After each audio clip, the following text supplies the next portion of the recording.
درنو پښتنو ورونو الله مخا د وباد لره څنګه چې ډیرو پښتنو ورونو ته به پته وي چې دوه درې ورځې وړاندې په جمرود کې په یو جومات کې خودکش دماکه وشوله چې په هغې کې زمونږ یو ورور پولیس والا هغه شهید شو. الله دې جنتونه نصیب کړي. خبره مې په دې بنیاد باندې کوله چې په دغه جومات ړومبې خو چې کوم دی لکه په حیثیت د یو مسلمان زما دا عقیده چې دا د الله کور دی او بیا په دغه جومات کې به څومره قرآن مجیدونه پراته وو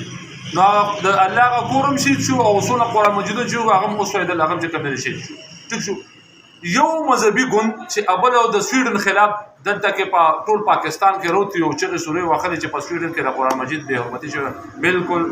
قرآن باندې چې کوم دی زمونږ هم کلکه عقیده ده او دا چې کوم دی زمونږ په خوب نبي حضرت محمد مصطفی صلی الله علیه وسلم باندې نازل شوی دی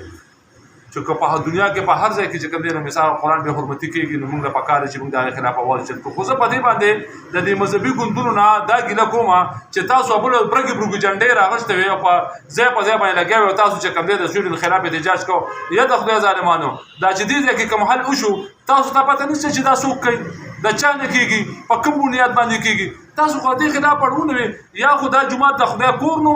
او یا په دې کې چې کوم قرآن مجیدونه دا قرآن مجیدونه داسې بل شو ځکه چې لکه مثال خبره تاسو د سویډن د قرآن مجید خلاف چې کوم دی نو دغه کوو احتجاج کوو او دلته کې تاسو په دې باندې اړوسونه وي واحد په ټول پاکستان کې عوامي نیشنل پارټي چې میا افتخار حسین او ایمل خان دغه واقع په برپور الفاظو کې مذمت کړو دغه خلاف خپل سټیټمنټ ورکړي بل یو مذهبي مشر یا یو سیاسي مشر دغه خلاف نشته د سټیټمنټ ورکړو او نه دغه واقع د چې کوم د الله کور شید شو یا چې کوم دا چې کوم د قرآن مجیدونه پکې چې کوم دی شید شو دغه خلاف او چا نه سټیټمنټ ورکړو نه چا څه خبره تر وکړه.